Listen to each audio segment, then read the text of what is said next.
I'm in love with the good life. Can't give it up. Make it to the top and keep climbing. I wanna live it up. The good life. I'm coming up. I'm coming up. The good life. Good life. Oh, good life. Good life. Good life. Boom, coming in hot, Chinch. What's going on, brother? We are coming in super hot today. Here's a couple of reasons why. Number one, what we are about to do on this show, I think I've been in this industry for a couple decades right now. I don't think anybody's done on television. I don't think anybody's done in a digital world. And it's all Sean Casey's idea. This man is not only a 300 hitter, he is now an executive producer type with a great brain for it. And what was your idea? And what is this episode all about? Dude, we're trying to bring the best content from the mayor's office to all the people out there, all the fans. This my buddy Dwayne Reeder runs the Roberto Clemente Museum in downtown Pittsburgh. It's one of the coolest places ever. And I figured with the 50th anniversary of Clemente's 3,000 hit coming up, we had to go down there, hear from Dwayne, hear how awesome it is, how so many people have visited it, and so many good stories. So, Chinch, this episode is going to be awesome. We walked around the museum. He showed us some unbelievable stuff. If anybody on this episode, obviously a lot of people listen to us on Spotify, Apple, and stuff. If you can watch this one on YouTube, you will be blown away by some of the stuff on this video. All right, without further ado, yeah, the case is fired up. Here it is. Oh, I'll tell you what, I wore this shirt today. Is this heaven? You know, this is from the Field of Dreams game, Field of Dreams movie. But I tell you what, the reason I wore it today is because this is heaven in Pittsburgh. The Roberto Clemente Museum, Engine 25, this is heaven. And the guy that's created heaven in this city is my man, Dwayne Reeder. Dwayne, how you doing, brother? All right. So Great, good to Sean. see you, man. This is my favorite place in this city. This is so many different people's favorite place. Eddie Vedder's favorite Eddie Vedder, place. yes. We had a great night. We brought Ed down, had some wine, some cigars, had a great time. What a great night. So many great people. We had that great dinner with Maz and Grilly and Jeff Amon and Steve Blass. What an unbelievable night. Then Garrett Cole, Morneau, and those guys all came. Jason Grilly came down. Yeah, incredible. But I want to start with you a little, Dwayne. You know, before we get going to Clemente and how unbelievable this place is, and why did you start the Roberto Clemente Museum here in Pittsburgh? I mean, everything in this whole building is geared towards photography. Right. So my photography bought the building, the studio. It renovated the building, and when I'm renovating the building, I'm hanging out with Vera Clemente, working on a calendar project. Right. And so through my photography, I'm now becoming friends with the Clemente family. And when I'm in Puerto Rico, I notice that everything in their house, and just like today, because Puerto Rico's getting hit by a hurricane and tropical storms, and it's nonstop for those poor people down there. And she had gotten hit by Hugo, hit the island in '89 and flooded her basement, and her photos were all like soggy, like really wet. And so I said to Vera, I was like, you first of all, don't throw them out, because we need to find the photographers, track down the negatives. You know, I'll start buying film and I can help you with like an archive. So for 10 years, it was just photography related. And then in 2006, she wanted me to host the Clemente family party here in this building. Wow. And I was so honored, and I really felt bad for her. I think most of her life, you know, after Roberto was gone, a lot of people started taking advantage of her. Right. And she was so nice and so easygoing and so generous that she would give things away and hope that they would come back, and they would never come back. Yeah. And so I don't want to say I'm the first person, because there's plenty of family members that gave stuff back, but she could trust me. I would give things back to her in better shape than they were. Right. Wow. And so I got those photos downstairs from the White House when Richard Nixon's creating the Citizens Medal for her. I got the originals and gave them to her, and she thought it was a miracle. And you know, that's kind of what really helped this place get going. Yeah. So what was the first year that you? So can you just talk about this place in general? This is an old firehouse, right? And then engine house 25. Yep. And can you talk about that a little bit, about what this was, and also that there's there's a Lou Gehrig story here somewhere too. Can you take us that? What's the history of this place and how cool that is? Well, when I buy the building in 1994 off the city, it was a condemned firehouse. It was left to be knocked down. They were actually going to knock it down. Wow. And they knocked 12 firehouses down. that were like this one because they couldn't get the hook and ladder trucks inside. So the buildings fell apart, the kids bust out the windows, so when I buy it, it's condemned. And I just wanted it for my photography studio. There was no dream of a Clemente museum or a winery or anything. It was just my photography space. And I start remodeling it and bring it back to life. And as we're remodeling the building, we're doing research on the property. And we find out that in 1927, when Murderers Row is in Pittsburgh, beating the tar out of the Pittsburgh Pirates, and that's Ruth and Gehrig, as you know. Right. Lou Gehrig sneaks away and says, well, Babe Ruth's hobnobbing with the rich of Pittsburgh at the William Penn Hotel. Humble Lou Gehrig sneaks out to Engine House 25 and spends the weekend with his best friend Zip Sloan, who was a right-handed pitcher for the Tigers, but he blew out his shoulder, had to come back here and be a fireman. Wow. And so Lou Gehrig sleeps in this firehouse, and then when I start building the Clemente Museum, there's only 2 guys that ever bypass the 5-year waiting list to the Hall of Fame, and it's Lou Gehrig and Roberto Clemente. Chills. So it's like, Oh my God. if it was Babe Ruth, it'd be cute. It'd be a Right. cool baseball story, but it's Gehrig. They both die about the same age, 38 years old. Right. You know, they were both these generous, really good-hearted people, and so they had a lot in common. So when we find out Lou Gehrig slept here, we literally stopped moving anything out of this building. We kept it as original as possible. Wow, incredible story. Well, before we head downstairs, I want to show everybody the Clemente Museum and just the awesome things that you've done here and why it's such, like I said, why it's heaven for the people here in Pittsburgh. But also, you know, anyone that comes to Pittsburgh, if you came here, you would think the same thing. But the first time we ever met Dwayne was back in 1999 when you have this book. I don't know if you can see this picture right here, but this picture right here of that Dwayne took. You had that old school camera, and I remember thinking to myself, you were on the field, and obviously you're a photographer first. You know, your photos are incredible. You're world renowned. And I remember seeing this like old school camera you had, and I was like, man, that camera's really cool. And you're like, can I take a couple shots? I was like, yeah, go ahead. Yeah. I mean, you have so many cool people in this book that you have. Like, could you talk about that? And Yeah.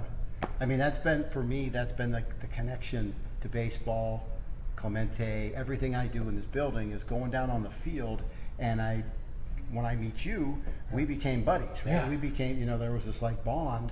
And my goal is to talk about Clemente then, and kind of, so by shooting the portraits of players, it gives me a minute or 2 to talk to them. Yeah. Then I would make a print. I gave you prints. Yeah. The next year, I wait a whole year. I make a handmade print and hand it to all these guys in this book. And that's when I maybe say, hey, would you want to come see? I'm building this museum. I mean, I brought Vinny Castilla here. It was my first person I brought over. Really? Yeah, I had an old bottle of Dago Red back before 9/11. You could carry wine into the locker room. Yeah. And Mingy would let me go into the locker room, and I would take some of the guys that like wine, a little bottle of my homemade wine, Right. and I would say, hey, after the game, here's my number, call me, come over and see my, back then I had 10 Clemente things, Right. and a couple bottles of wine. Wow. And I'd bring them over, and if I could shoot a portrait or something better here with my lighting. Right. So that's kind of how it's all woven together, and it's all through my photography. And then my love of baseball and standing down on the field waiting patiently for one guy on each team that might be a Clemente guy, a wine guy, somebody who's into photography. Some of the guys are really into photography. When Wow. we start shooting and talking Hasselblad Yeah. camera, they'd want to hold the Hasselblad and like be like enamored by this thing. And it takes beautiful photos. Yeah, incredible, man, incredible. Well, dude, this is such a. Before we get going, Yeah. what's this picture right here? The Steelers. Yeah, that was a good one. That was a good one. Was that after? What was that right after? That was that's Spygate. We lose this game. Oh, that's the Spygate. That's Spygate. Yeah, they were cheating. Yeah. Those darn Patriots. Yeah. And we're going to lose that game. And I wanted to get that photo.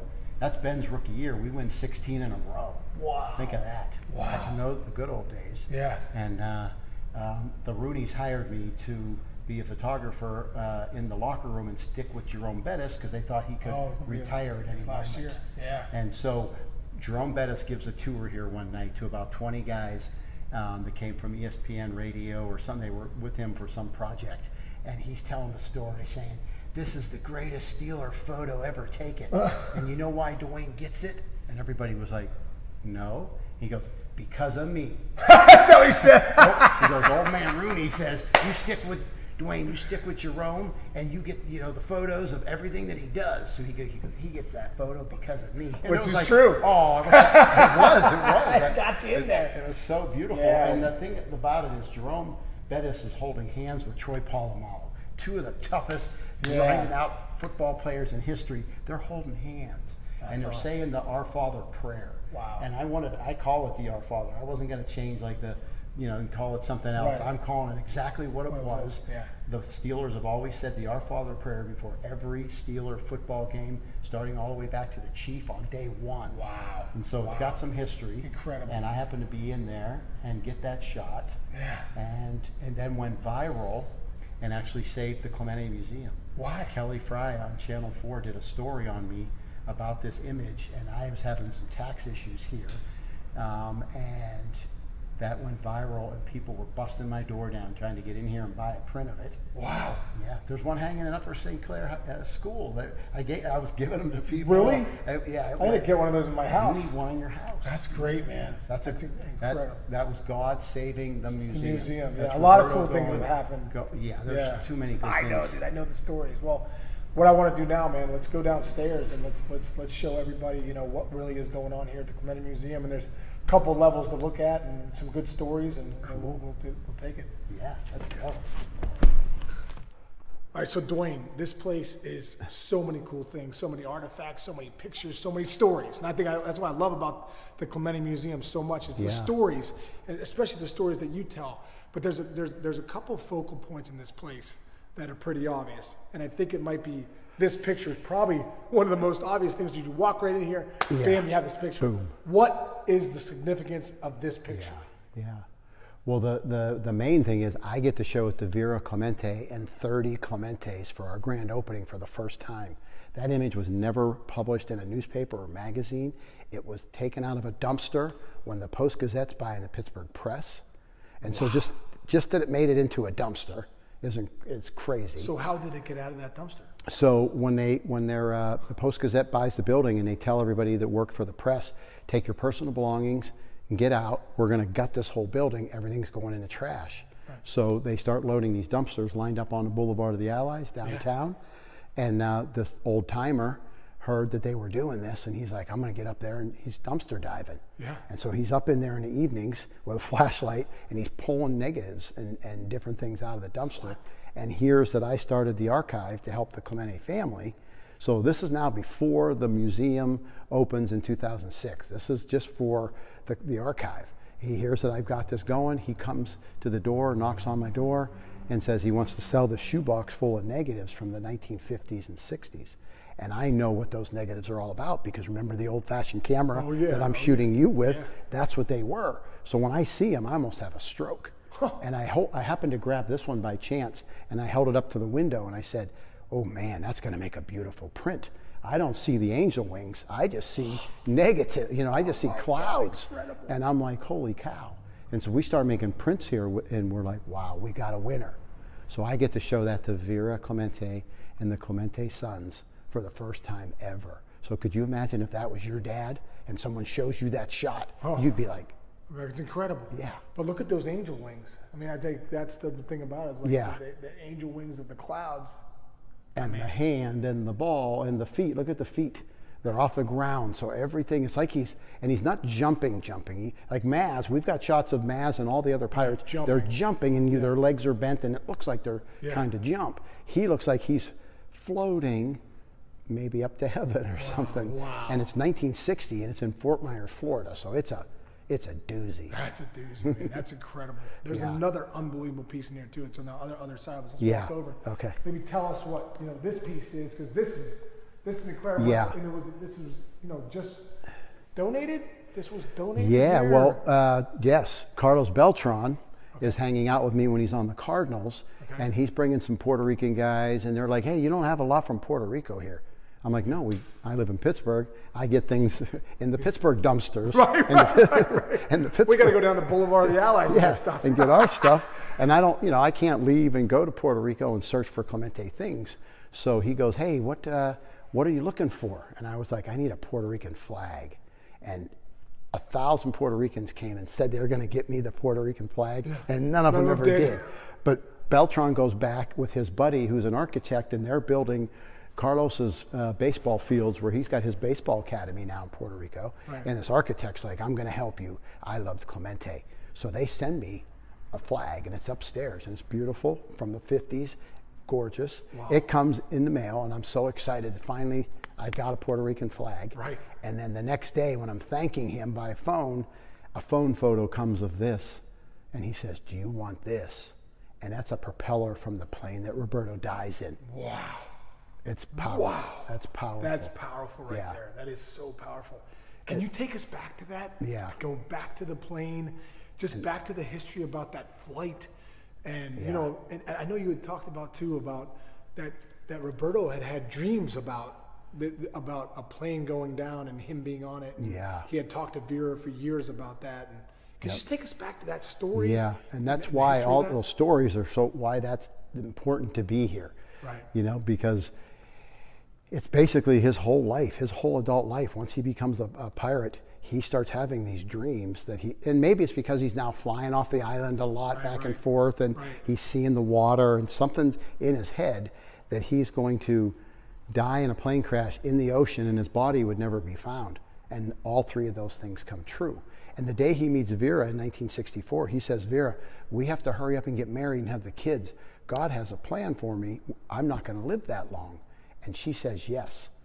So like a knucklehead, I say to her, okay, why do you say yes to that? I have to ask you, why do you say yes to that? And she said, well, Dwayne, if Roberto thought God's plan for him was to die young and do, you know, my plan, God's plan for me was to help Roberto build the family and help him as long as I could before he goes. And I'm like, Oh, my gosh. okay. Wow. So she says yes. They get married right away. They have the 3 boys, bing, bang, boom. Right. The first 2 are Irish twins. Right. They're 11 months apart. Right, Roberto Jr.? So Junior, Yeah, Luis, and Ricky. Yeah, and Ricky, okay. Yeah, 3 awesome kids. They were part of, you know, this place. Luis is on our board of directors here. Roberto's here in Pittsburgh and comes around quite a bit. And now has little RC3, the cutest kid on the planet. So cute. Saw him the other day when we did at the Roberto Clemente Day at City Field. He Throws threw out the first pitch. pitch. Yeah, The kid's going to be a superstar. So great. For sure. Yeah. And so that's, you know, this whole thing's going with the family. He's dreaming these dreams. Roberto Jr. is holding on to him when they're going to go to the airport the last day of his life. And what's crazy is this plane is crashed into the ditch of the San Juan airport a month before the earthquake even happens. That plane was sold for parts. It was never to be flown. And now it's crashed again because a motor keeps conking out on it. And it says when it hit the ditch that day, blocked the runway for 5 hours, that 2 propellers hit the dirt and got bent. And it said he had it towed into the hangar bay and hammered out the propellers with a hammer. Nobody hits a hammer onto a freaking propeller from an airplane. Right. You're supposed to buy a new propeller. Yeah. You're supposed to not to fly that plane. Right.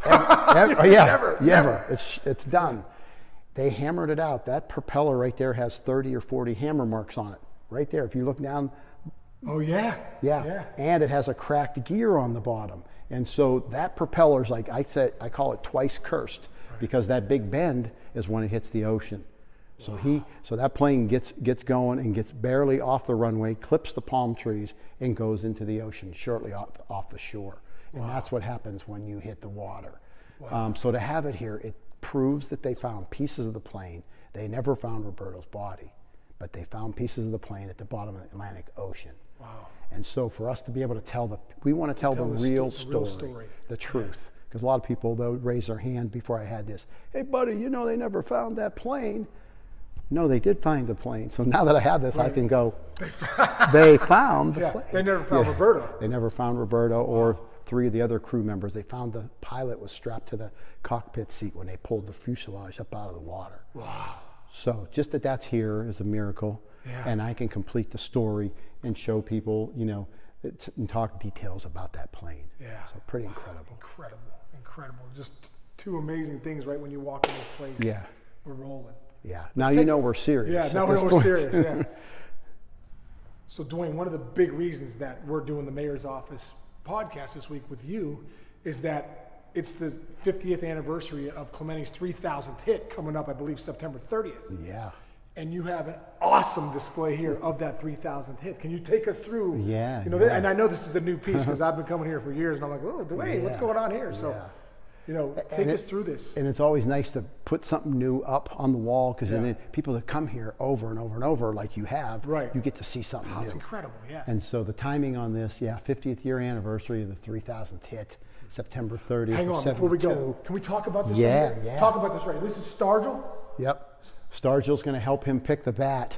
He's already having a kind of a freaking out about the bat he's going to use because Louisville Slugger wants to give him 3,000 silver dollars if he gets the 3,000th hit with their bat. Right. And the bat boy brings out a bat that had been shaved off Adirondack. Right. And they don't you want have that bat here, and right? I have that bat. We're going to go look at it. So he wanted to use this Louisville Slugger one. To get the 3,000 silver dollars to give to poor kids. So even when he's going for his 3,000th hit, he's still thinking about other thinking people. charity. He's still thinking charity. Isn't that? But he's hitting with this Adirondack. He's loving that Adirondack because it was 37.5 ounces. He's 38 years old now. Right. He walks up there with a 38 ouncer Right. and gets the hit. But because Stargell picked it and said, hit incredible. this one. And as a big league player, you know that those not only the ounces matter, the 0.1, 0.2 ounces. I used to get bats of 34, 31.2, 32.1. You know, so that when you're going Yeah, a two little- 2 ounces more, that's a big deal. Yeah. So that's even cooler because you go from 36 to 38, get your 3,000th hit. And he gets it. And he gets it. He's the 11th player in MLB history to get the 3,000th hit. Yeah, That's isn't that incredible. crazy? And the number 11, I was telling you this, number 11 is if you looked it up, is signifies, you know, God is with you, you know, the Spirit. And so I just think that's even more incredible. How perfect for Even- him. Yeah. That he's the 11th to get his Yeah. 3,000, and then he dies with exactly 3,000 hits. Incredible. And when players today get to the 3,000, that's like the monumental moment in your career, right. and you're tying Roberto Clemente. And Yeah. so to have the exact 3,000. So for us, this scoreboard right here, we've got all these new photos of Roberto holding the bat in the locker room. Right. Now we're hopefully getting that bat That's on the bat. 30th. That's You're gonna get that bat. Who has that bat? That bat is down in Florida. A guy named Bob Schilling. Yeah. I'm hoping I'm not messing his name up. Yeah. Yeah. He's had it for a long time. He's been photo matching it. I sent him this photo, and when he saw that photo, he had a stroke, and he knew he had the knew he had 3,000 the hit real bat. bat. That's incredible. Because he gives out 5 different bats that day. So he gives one to the Hall of Fame.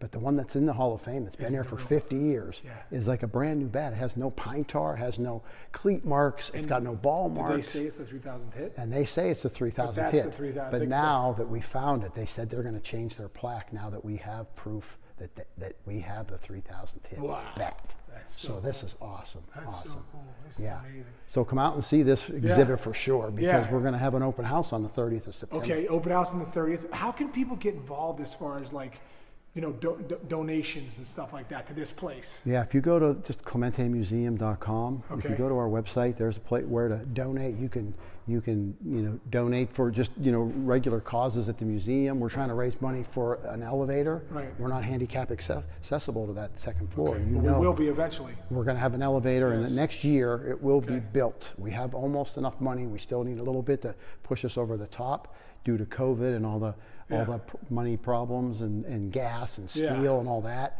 The quotes got a little high, but now things are coming down, and we're going to keep raising money till we can get that elevator built. Great, man. Great, awesome. This place is incredible. Can we go over here? Yeah, let's Because go. you talked about that bat over there. You talked Yeah. about the Adirondack that he really liked. Yeah. It turns out you have that bat, right? Yeah, and I'm going to actually incredible. open this and let you swing it. Dude, could so I? this is it. Oh my gosh! So that's his favorite bat in life. In that moment. The pine tar. Yeah, and they shaved the blue stripe off, right? Oh so my you know, God, dude, I'm like feel weird holding this thing. This is incredible. and so you know So that they they- usually have the blue stripe Right, on. right, right. So they shaved off the blue stripe here. Yeah. The trainer Tony Barterone came up with this idea. Yeah. He starts shaving it off. Somebody pulls a hammy. He has to go into the training room and work on this guy's hamstring. And Doc Ellis, Of course, Doc Ellis. he just shaved the rest of it off. But Roberto, I think, just did not want to swing it at that moment because he really wanted to get the 3,000 silver dollars To give to the kids. and didn't want to deceive Louisville. He thought if that's how, he's going to get the hit with the Louisville Slugger. Good for him, man. So, wow. Well, pretty of course, awesome. vintage Roberto Clemente, Yeah. integrity, principles, virtues. Yep. This is incredible. Oh my gosh. So what's the weight on this? That one's 37 and a half. Dude, if anyone in the big league swung this today, we'd be having, they're already hitting 220, we'd be having guys hitting 120. Yeah. You know what I mean? I mean, this thing is an absolute log. That's I don't a even know log. how you get around on it. Yeah. So this is how many inches is this? 36 inches. So it's a 36, 36, 37 and a half. 36, 37 and a half. This one's 39. That's 39. That one's 38. So this is the famous Les Banos bat. I've had this Les Banos bat here for 25 years. Okay. Not really knowing that it was that So significant. so what's this one? That's 38 ounces. Oh my God, this thing. Yeah, is, that's this a thing log. Is so heavy. And you can ask Albert Pujols and Manny Machado and They've all Bryce swung- Harper. They've all swung they've that all bat, swung this. and they say nobody in the world could hit that bat. That's what I was saying. To put it in perspective, most big leaguers nowadays, I know Ken Griffey Jr. started it when he was swung a 34-inch, 31 ounce. Yeah, You know, this is a 38 ounce, 38, 36 inch. That's incredible. And Yeah. Dave Parker told me that one time. He said, me and Stargell used to sing at 37-40. Yeah. I mean, guys couldn't get around with that nowadays, Yeah. you know what I mean? But it's incredible. So to put that in perspective, most big leaguers are swinging probably 34, 32s, 33 and a half, 31 and a half, you know, a 2 ounce difference. To swing a 36, 38, that's unheard Yeah. of. That's unheard of. And the handles, look at the handles, how unique that handle is. Yeah, with the knobless. With the knobless, and Yeah. you're starting to see that, like Jeff McNeil. Yeah. Jeff McNeil for the Mets, he chokes up with a knobless hand. Because of coming here and touching that bat. What? Yes. So Jeff He McNeil changed his bat to Clemente style because of coming here in his rookie year, and I let him swing Clemente's bat. No way. You can that's ask so him. Cool. You can That is ask him. So cool. Yeah. And he chokes up. Yep. Like an old school Tim Foley. Pete Alonso was going to hit one in the game the other night against the Pirates, and he took it in and had it checked out by they have equipment manager or Yeah. somebody that was looking at the wood grain, and he Yeah. said you probably shouldn't hit that bat. So I don't know if there's some new rules today that Okay. you can't hit certain size, certain Yeah. length. Well, I think it has to be authenticated, right? Yeah, it has to have every that at-bat little has to- the little- grain of the yeah, wood. Yeah, right. And so Pete said that it would take him about a year of training To to be able to hit swing. one of these bats in a game. And Pete's a big dude. Yeah. Well, Pujols said the same thing. Pujols, right? same I mean, thing. Albert Pujols, one of the greatest hitters of all time. Yeah. Saying the same thing. I love when those guys come here. Who are some of the big names that have come here? I know Posada came here the one time. Posada was right? one of my Posada showed first up, between right? batting practice and the game. And they showed up in the full uniform, right? Yeah. Who was it? Posada? Posada and Molina. And Molina. Yeah. Wow. Yeah, they came and I drove them back to the game. They were almost late for the game. And they're the two catchers. It wasn't like just one of the catchers. Oh, don't worry though. Jose Molina. Yeah. Yeah. Yeah. Wow. And so pretty cool. I mean, Ozzie Guillen spent an afternoon here once. He almost missed the game. He loved this place so much. I mean, I had the whole Padres team this year because of Cervelli and Musgrove brought everybody, and Musgrove or Machado, Hosmer were all swinging the bats. That's great. They all came. Yeah, they were. I saw the Yankees were here the other day because Rizzo obviously, he has a barrel downstairs of Yeah. wine. We'll talk about that later. But you know, Yeah. it looked like Aaron Judge and all those. He brought guys Judge. were I here. let Judge swing this bat, and even Judge, What'd he who's say? probably the biggest player to ever play the game, Oh yeah. said, "No, Dwayne, nobody can hit this Nobody bat." could hit this band. Isn't that incredible? But I was like, Clemente was 5'10", 175, and he did it. 5'10", He did it. 175. And Dusty Baker, who I gave a tour, said, "Dwayne, where are all the photos of Clemente holding the bat at the base?" And I'm like, "Upstairs." So we go upstairs, and he goes, "I'll bet you $100 every photo he's got to be holding it straight up and down, Yeah. because you can't get this like this. You're never going to get it back to Yeah. the position and swing." You know what's incredible? It's incredible. I did a breakdown on MLB Network of Ronald Acuna. And if you watch Ronald Acuna hit, he kind of has the bat here. And most guys in the big leagues, when they go to hit, they turn the knob back to the catcher. So you turn the knob back to catcher to create this angle, which creates that angle, right? Well, not many guys can do Acuna, holds it right here and goes like this. So then I look at Clemente swing, and that's what Clemente did. Same And way. it probably did it Same. because this bat is so heavy. Yeah. Clemente would start it here, and then he would just keep it there and just flatten that out to the zone. I mean, that's incredible leverage that he created with the, what Yeah. did you say, 5'10", 175? 5'10", 175. Yeah, we're talking He- Aaron Judge is 6'7", 250 probably. Yeah. He's saying no way. We got Clemente, and that's why when you watch Clemente swing, if you can look at this, so look straight at this up right and here. down. Yeah, look at his swing. He, Clemente was known to get on that Yeah. front foot and Yeah. really go get the baseball. And you watch his swing right here on 3000. I mean, look how he's going to get the ball. He catches it out front.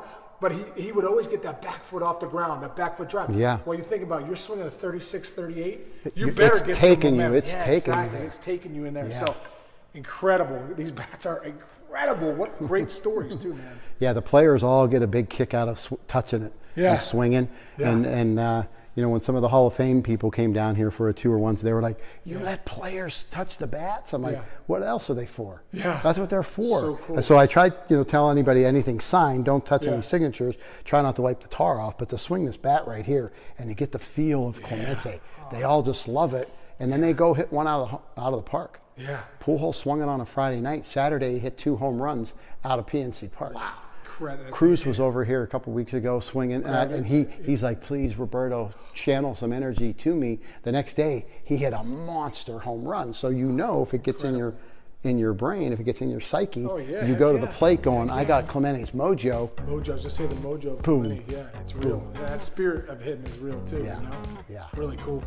That does it for part 1 of Sean's amazing tour of the Roberto Clemente Museum. Make sure you come back tomorrow. We got a whole another half of this awesome experience Sean took us on.